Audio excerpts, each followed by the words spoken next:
com objetos intrínsecos definidos sobre eles, que a gente pode utilizar para definir um número arbitrário de tipos de objetos intrinsecamente definidos, associados com a variedade. Só para relembrar aqui, no espaço tangente, a gente tinha visto os vetores, né, como elementos do espaço tangente, etc. e tal. E no espaço cotangente, a gente tinha visto as unformas como funcionais lineares sobre os vetores. Então, ele tinha a estrutura, em termos de álgebra linear, ele tinha estrutura no espaço dual ao espaço tangente, né?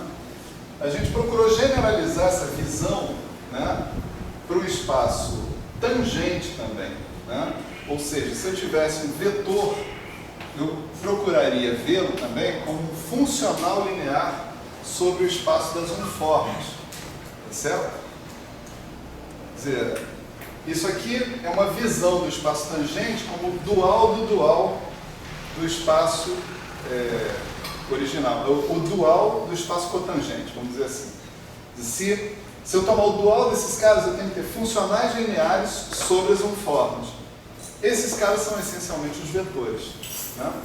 Então a gente teve essa visão sobre o espaço tangente, sobre essa interpretação sobre os vetores, né, também, e utilizamos essa interpretação para a gente definir objetos que são funcionais multilineares, né? Então a gente definiu caras que são assim, né, que atuam sobre, por exemplo, P unformes, né, e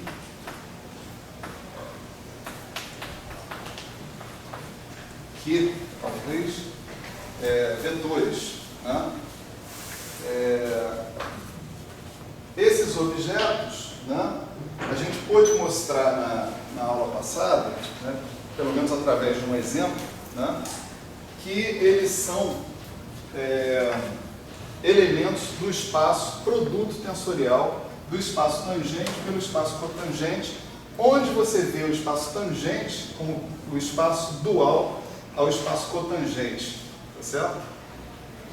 Dentro dessa visão do espaço tangente, né? Então, uma base, por exemplo, para esse produto tensorial, né, de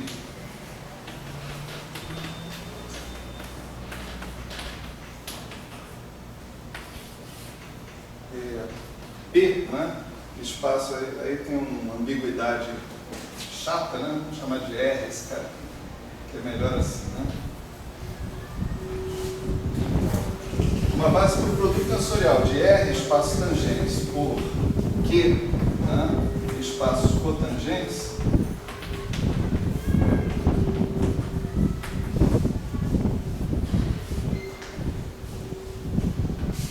podia ser uma base formada por esses vetores que estão aqui, né? M1,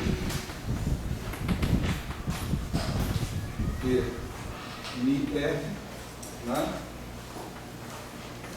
DX, M1,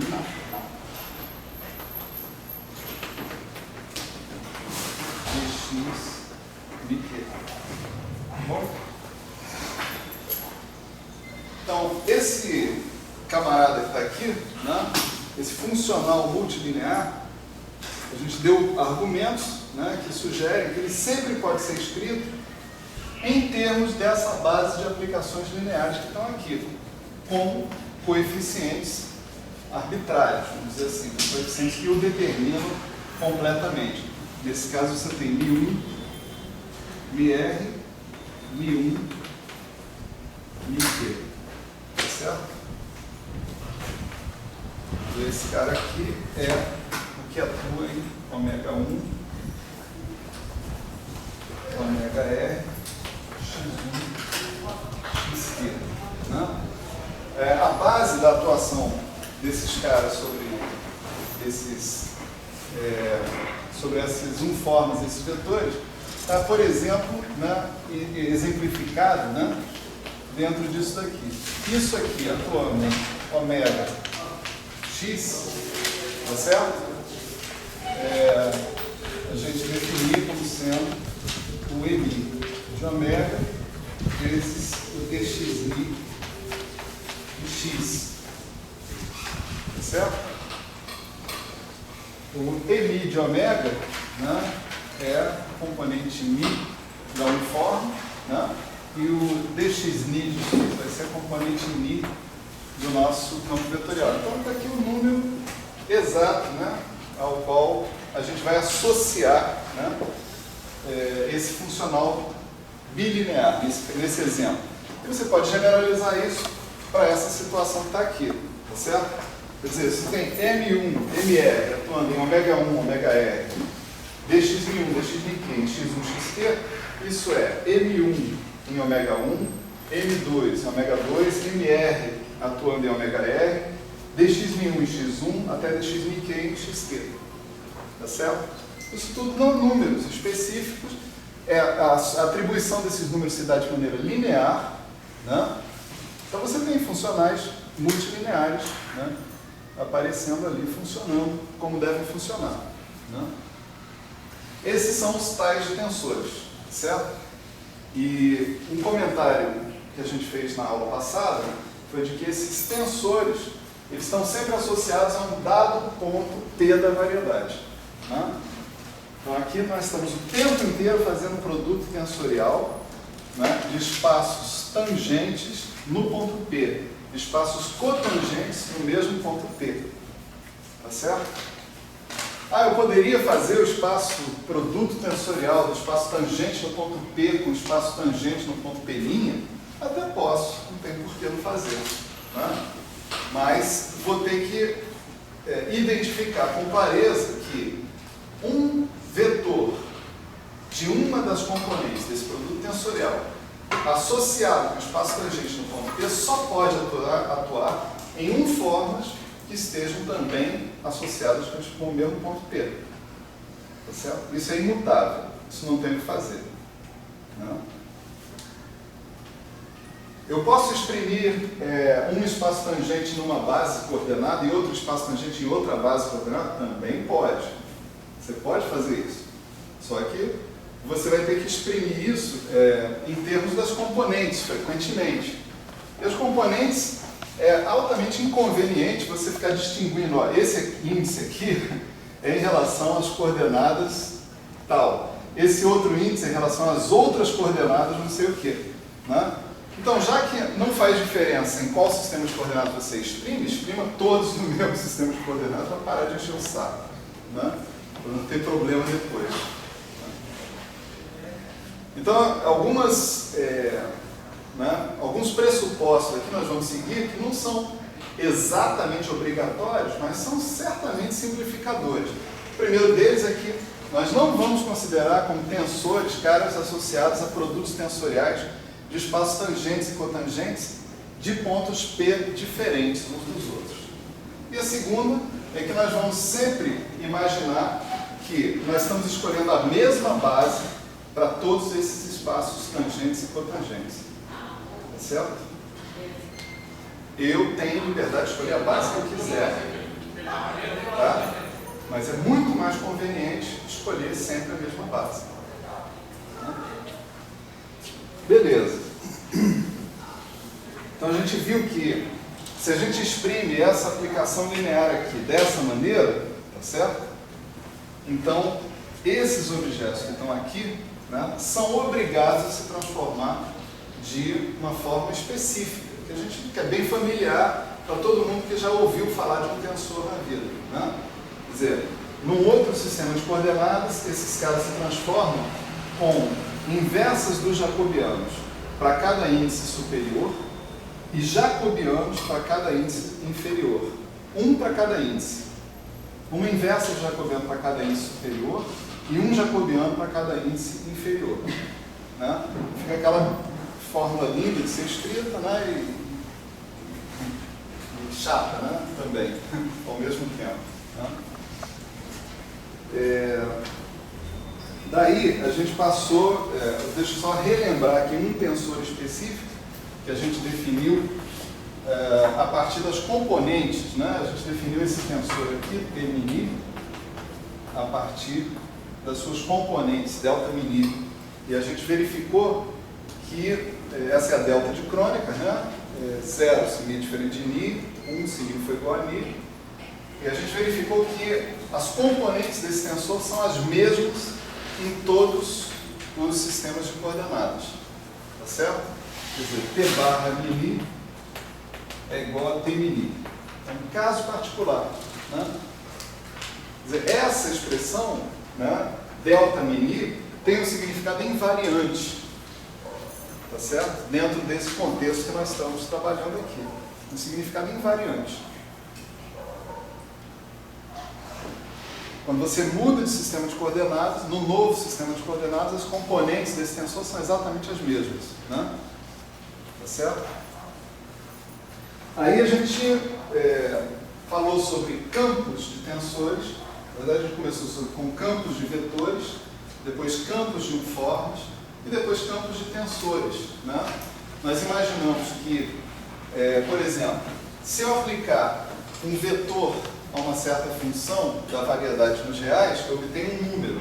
Né? Esse número depende do ponto P aonde esse vetor está definido. Tá certo? Eu poderia ter uma regra que fizesse com que eu definisse, que eu escolhesse, em cada ponto P da variedade, eu tenho um espaço tangente, nesse espaço tangente eu escolhesse um vetor. Tá certo? Então, no ponto P eu tenho um espaço tangente em P. Eu vou lá e escolho um vetor. No ponto P' tem um espaço tangente em P'. Eu escolho outro vetor. Eu escolho. Né? Quer dizer, eu estou selecionando vetores. Se eu fizer isso de forma, né, que em cada ponto P eu pego o vetor que eu selecionei e aplico no mesmo F, e no final isso daqui é uma função da variedade nos reais que é suave, várias vezes a gente vai usar esse argumento aqui, né, essa forma de pensar, então não sei se está completamente claro para todo mundo o que eu quero dizer aqui. Né? Peraí, antes da gente escrever isso. Né? Antes de eu escrever isso. Se eu pegar um vetor e atuar num F, né, uma função da variedade nos reais, eu obtenho um número. Certo? Essa é a nossa brincadeira. Tá bom. Então, vamos supor que eu fiz isso no ponto P. Tá certo? Então, no ponto P, eu peguei um vetor, atuei numa função e obtive um número. Vamos supor que eu pegue no ponto P' e escolha um outro vetor, tá certo? E atue na mesma função. Eu vou obter um número também, tá certo? Então vocês percebem que, dessa maneira, eu estou fazendo uma associação entre o meu ponto P e um número real. No ponto P, qual é o número que eu vou pegar? Eu vou pegar o vetor que eu associei previamente, atuar na função f, isso vai me dar um número. No ponto P', eu vou pegar o vetor que eu selecionei previamente, atuar na função f e obter outro número. Né? Então, daqui, vamos supor, aqui eu obtenho A, aqui eu obtenho B e assim por diante. Né? O conjunto de todas as aplicações, né, desses vetores selecionados em cada ponto P, a mesma função f, me dá uma função da variedade nos reais, que pega P e associa com A, pega P', associa com B, pega P duas linhas, associa com C, assim por diante. Tá certo? Então, quando eu escrevo isso aqui, ó, xp de f para p variável, tá certo? Eu posso encarar isso que está aqui como uma função, né, da variedade nos reais. Esse objeto que está aqui, xp de f. E aí eu tenho o direito de me perguntar sobre as características dessa função no que diz respeito à suavidade, por exemplo. Essa é uma função contínua, ela é uma função diferenciável, ela é diferenciável de classe C infinito, tudo isso no contexto da definição de funções diferenciáveis entre variedades. R é uma variedade, M é uma variedade, é uma função entre variedades. Né? Então, se eu tiver para todo f, tá certo? Para todo f que eu imaginar, para qualquer função originalmente da variedade dos reais, eu tiver uma correspondência, eu tiver uma função diferenciável, né, de classe sem infinito, de m em r, eu chamo essa atribuição de um vetor a cada ponto da variedade de campo vetorial. Certo?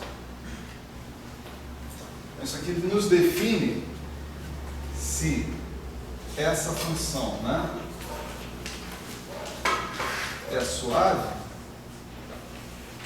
diferenciável de classe sem infinito, né? Então, essa escolha x, p, é chamada de campo vetorial.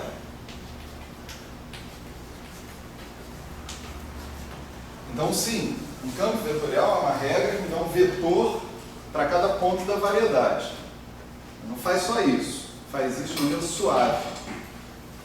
Tá certo? Se não for suave, não é um campo vetorial. Suave é o que contém singularidade. Pode-se pensar assim, né? Mas assim, mais tecnicamente falando, suave é diferenciável de classe C infinito, ou seja, todas as suas derivadas existem e são contínuas. Né?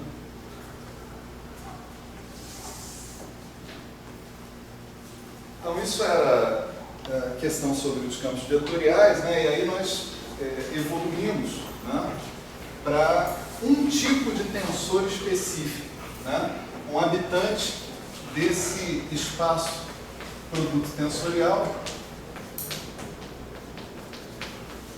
TPM estrela, vezes TPM estrela, né? Que nós chamamos de métrica, né? Um habitante desse cara aqui vai agir sobre, né, vetores. E na verdade, nós estamos pedindo que esse cara seja um campo vetorial. Portanto, aonde ele vai agir? Ele vai agir sobre campos vetoriais. Certo? O G num ponto P vai ter que agir sobre X no ponto P e Y no ponto P. O G no ponto P' vai ter que agir sobre X no ponto P' e Y no ponto P'. Então, se o G é um campo vetorial, X e Y tem que ser campos vetoriais. O argumento desse tensor tem que ser campos vetoriais também. Senão a coisa não está bem definida, né? De acordo com o que a gente conversou ali. Né? Você não sabe o que é uma unforma agindo num vetor, uma unforma definida em P, agindo num vetor definido em P'. Você não sabe o que é isso. A gente não sabe o que é isso. Então, esse campo vetorial a gente chama de métrica, né? E ele satisfazia duas condições, né?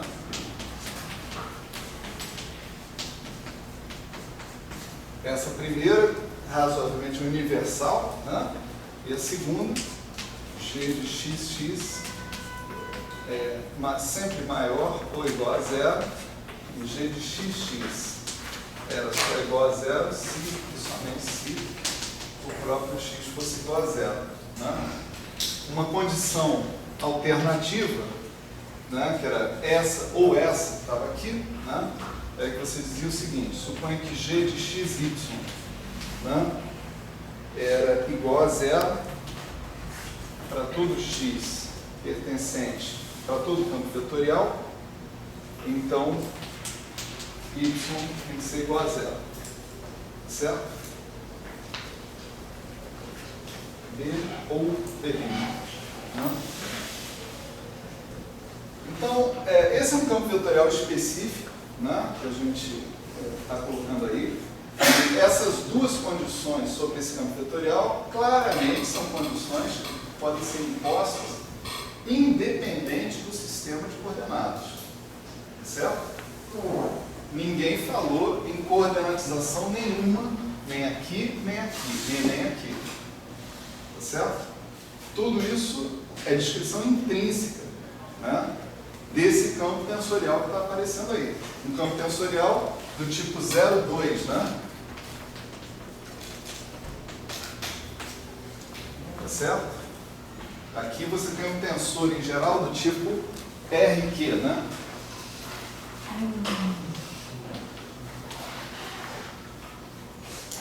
Tá certo? Então aqui você não tem nenhum espaço tangente, tem dois espaços cotangentes, então é um tensor do tipo 0,2, né?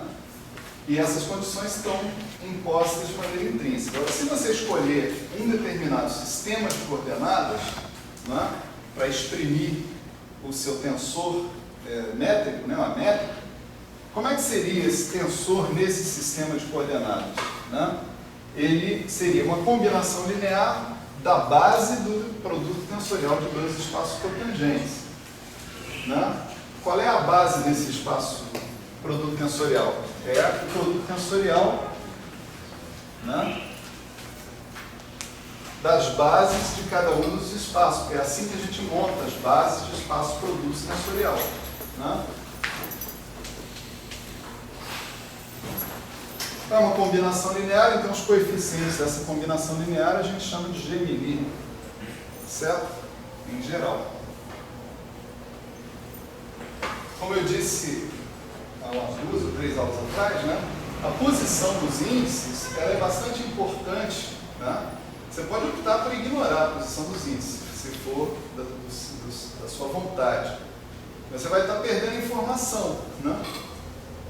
Quando você tem um índice em cima, né, você já sabe que o cara tem um caráter contravariante. Quando ele se transforma, né, por mudanças de coordenadas, etc., ele se transforma com o inverso do jacobiano. Quando você tem um índice embaixo, você sabe que ele tem um caráter covariante. Tá certo? Então, se você seguir, se você obedecer essa convenção, o que significa basicamente sempre lembrar que as uniformas têm índices em cima e que os vetores de base do espaço tangente têm índices embaixo, os coeficientes vão ter os índices naturalmente nos lugares certos. Tá certo? E aí, a gente já olha para esse cara aqui e fala assim, ó, esse cara aqui tem que ter transformações 2 vezes covariantes.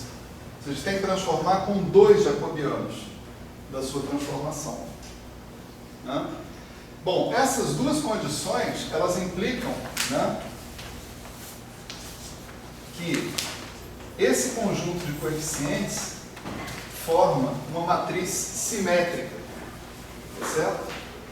Isso a gente foi as últimas coisas que a gente viu na aula passada. Né? G' igual a G'. Né? E mais, que o determinante da matriz G', né, é diferente de 0. Ou seja, essa é uma matriz inversível. Você pode definir uma inversa para ele. Tá? Isso tudo também a gente mostrou na aula passada, né, trabalhando um pouco essa segunda relação que está aqui. Né? Aqui é um pouco mais forte. Né? Essa relação, essa condição, ela implicava não só que o determinante era diferente de 0, porque todos os autovalores dessa matriz eram diferentes de 0, como também todos os autovalores dessa matriz eram positivos definidos, ou seja, uma matriz por definição positivo definido. Certo? Se você usar essa condição aqui, isso é um exercício, tá certo? Você vai ver que você não consegue impor que os autovalores da matriz sejam positivos definidos. Mas você consegue sim, se essa condição é obedecida, você consegue mostrar que todos os autovalores da matriz são diferentes de 0. Portanto, que ela também possui um inverso. Tá certo? Então, se você tiver um tensor satisfazendo isso e isso, ou isso e isso, tá certo? Você já pode garantir que você está trabalhando com uma matriz simétrica e inversível. Tá certo? A matriz desses coeficientes ela é simétrica e é inversível. Tá?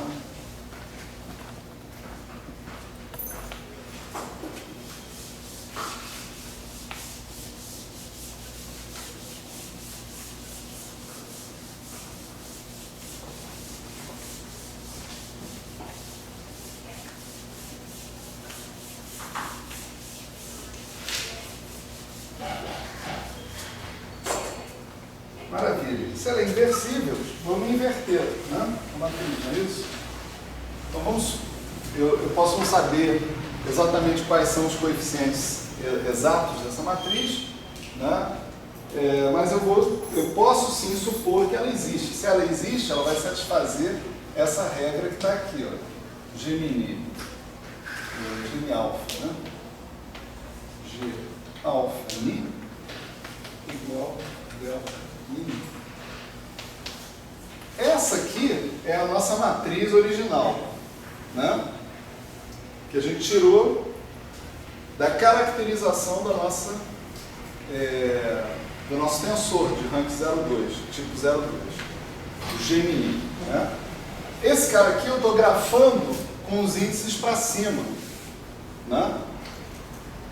Isso poderia ser um abuso de linguagem, né? Nessa altura do campeonato. Mas eu posso provar que, de fato, essa matriz ela se transforma, quando eu mudo de sistema de coordenadas, como um tensor, como as componentes de um tensor duas vezes contravariante. Tá certo? Então, se eu definir a inversa da matriz dessa maneira, utilizando o delta-min, que é um tensor invariante, a gente já mostrou isso na aula passada, então vai ficar claro que esse G alfa-ni é obrigado a ser um conjunto de coeficientes que caracteriza um tensor de TPM, tensor TPM. Tá certo? Então, esse tensor ele não pertence àquele espaço. O tensor caracterizado por esse coeficiente não pertence àquele espaço produto tensorial. Pertence a um outro espaço produto tensorial. Vamos ver isso aqui rapidinho, é bem fácil, né? Se eu pegar essa mesma relação e considerá-la transformada, isso aqui vai dar o delta, né? Mini transformado, que é o próprio delta mini. A gente já viu isso, né? E aqui, vamos supor, eu posso não saber, eu estou procurando a lei de transformação desse objeto, mas eu sei a lei de transformação desse objeto e sei a lei de transformação desse objeto aqui. Tá certo? Então isso é o suficiente para a gente conhecer a lei de transformação desse objeto a partir do que está sobrando aqui. Esse cara aqui transforma como? Ele transforma como? dx, vamos ver os índices aqui, dx rho, dx barra mi,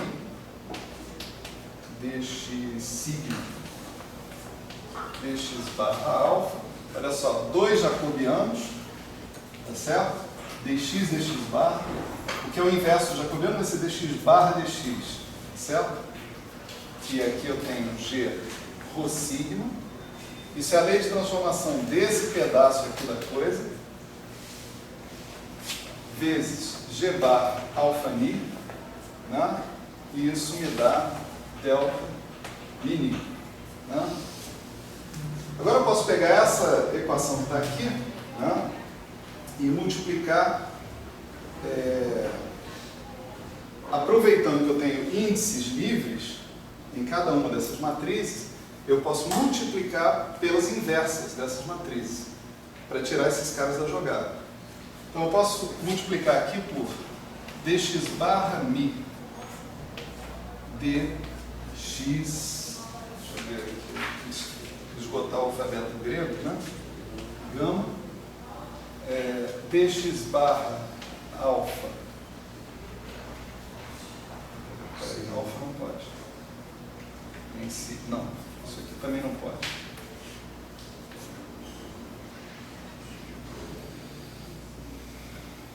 Certo? Então vamos lá. Dx rho, dx barra mi, dx sigma, dx barra alfa, g rho sigma, g barra alfa ni. Agora, se eu multipliquei de um lado da equação, tem que multiplicar do outro, né? Então vai ficar dx barra mi, dx gama, delta ni, né? Esse cara aqui vira delta rho gama, né? Tá certo? Delta rho gama vai contrair com esse cara que está aqui, e você vai ter nessa equação o seguinte: dx sigma dx barra alfa, g gama sigma, g barra alfa ni, igual a dx barra ni, dx gama. Já estou usando essa contração que está aqui, tá certo? Isso aqui é o sigma, né? Maravilha. Agora eu posso pegar e inverter esse cara que está aqui, né? Ou seja, tem um G gama sigma, né? Eu posso multiplicar pela inversa desse cara para jogar ele para o outro lado, né? Então eu vou ter o seguinte: vou multiplicar todo mundo por G delta gama. Então eu vou ficar com dx sigma dx barra alfa, G delta gama, G gama sigma, G barra alfa ni. Do outro lado eu tenho dx barra ni, dx gama, G delta gama. Tá certo? Multipliquei por G delta gama dos dois lados da história. Agora esse cara que está aqui, né, é o delta, delta sigma, né? Esse delta sigma contraído com esse cara vai me dar dx delta dx barra alfa, x barra g barra alfa ni, tá certo? E do outro lado eu tenho o dx barra ni, dx gama, g delta gama, né? Novamente, agora eu tenho um índice sobrando, né, nos jacobianos. Atenção que aqui eu não tinha, né? Olha, o sigma estava contraído com sigma e o alfa estava contraído com alfa. Tá? Então, por isso que a gente precisou fazer nessa sequência, né, esse negócio. Tá? E agora então eu posso multiplicar pelo inverso dessa matriz. Então eu multiplico por dx barra alfa, dx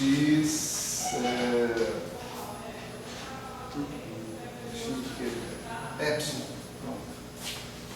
dx epsilon, dx delta, dx barra alfa, g barra alfa ni. Isso vai ser, tem que multiplicar pela mesma coisa do outro lado, dx barra alfa, dx epsilon. O alfa já tem. O alfa já tem. Então não tem que fazer com...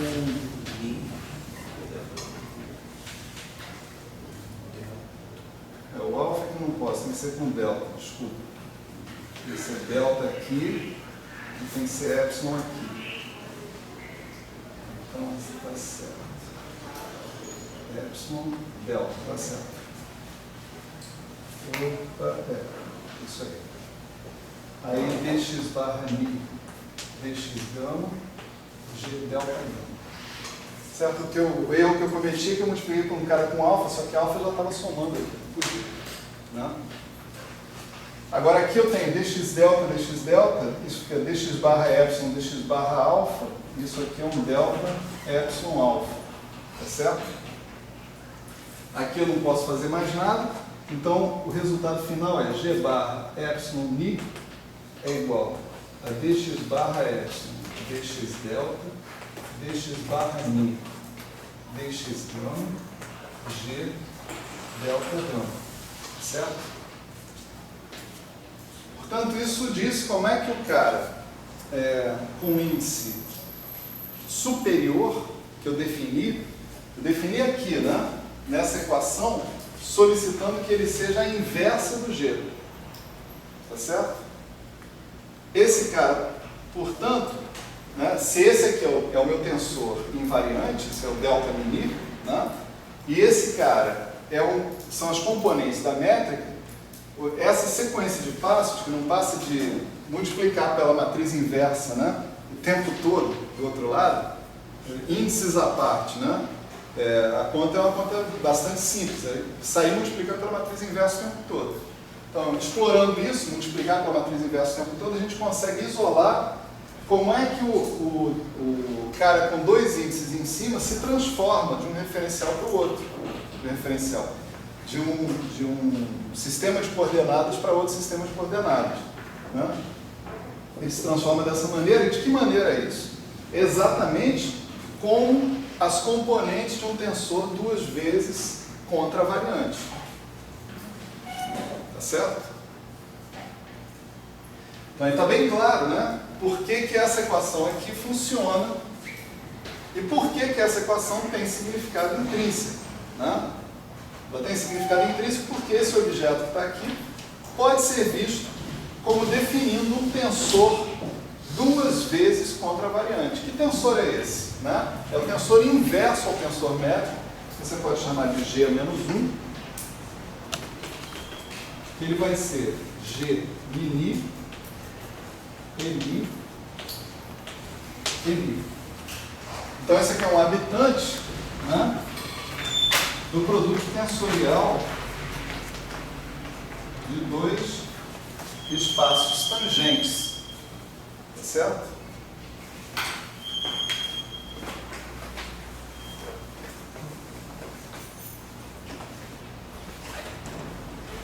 Maravilha.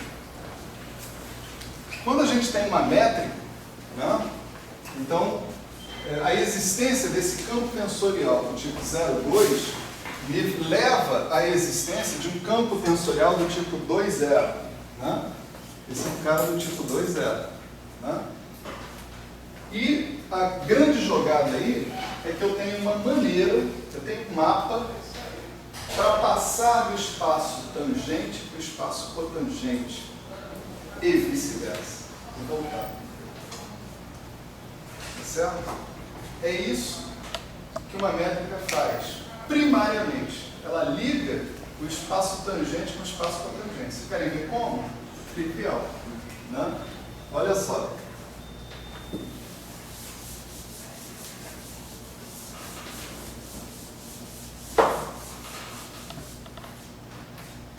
Se você tiver agora um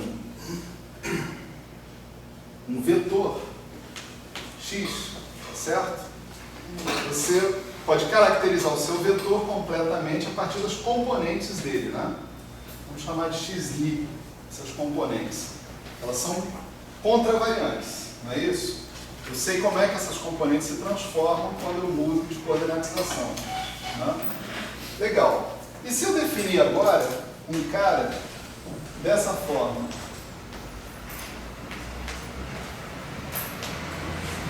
Xmi, o índice embaixo, dado por G mini, Xni. Esse cara vai se transformar como? Esse objeto com índice embaixo. Né? Eu sei a lei de transformação desse cara.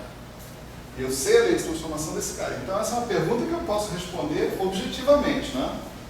Eu boto uma barra em cima de todo mundo, substituo os caras com barra em termos dos caras sem barra e pronto. Então vamos lá, vamos fazer isso. Né? X barra ni, G barra mini, X barra ni, certo? Bom, como é que é a barra do G mini? É assim, né? É dx alfa, dx barra beta, dx barra ni, dx beta, dx barra ni, né? Vezes G alfa beta. Né?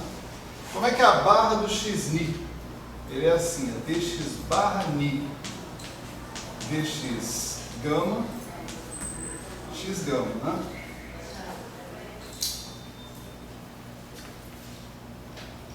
Ok? Agora olha só, esse cara e esse cara são dx beta, dx barra ni, dx barra ni, dx gama. Essa é a inversa dessa matriz. Então a contração disso com isso, né, vai dar um delta, beta, gama. Tá certo? Então, o resultado vai ser dx alfa, dx barra ni, G alfa gama agora, e beta virou gama, x gama. Opa, peraí.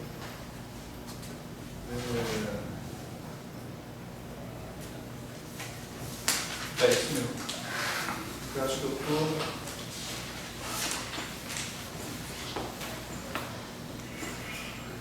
Não, tá certo, pessoal. Agora, esse cara que está aqui é precisamente o que eu defini como sendo a minha quantidade com índice embaixo. A quantidade com índice embaixo que eu defini, né, era aquilo ali, ó, G mini x ni, não é isso? Aqui eu tenho G alfa gama x gama. Então, isso daqui é exatamente o nosso x alfa, o objeto que eu defini com índice embaixo.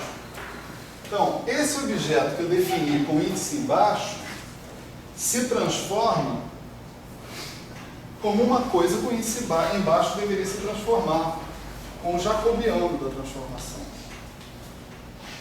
Tá certo?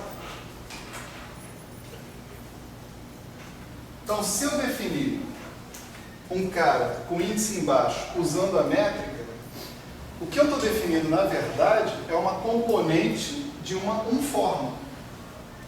Esse objeto que está aí funciona bem no espaço cotangente. Tá certo? Quer dizer, com ele eu posso definir uma forma que eu posso chamar de ômega x. Tá certo? A forma ômega associada com o vetor x. De que maneira? É assim, ó. Xmi dxmi. Tá ok? Esse objeto aí é uma forma muito bem definida no espaço cotangente, com todas as propriedades de transformação que os coeficientes precisam ter. Tá certo? Então, o que aconteceu aqui? Eu tinha um vetor x e, usando a métrica, tá certo? Eu produzi uma forma ômega x associada com esse vetor.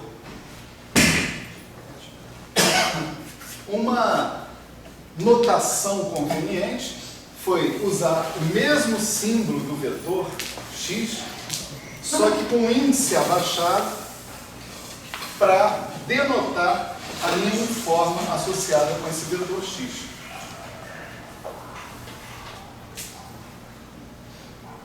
Deu certo aí? A bateria está acabando e não está conectada aqui, mas não está. Espera aí, pausa para meditação. Pode ser mau contato ali, né? Esse aqui, né? Não, retirei, coloquei outra vez. Não vai. Nada feito? Nada feito na parada.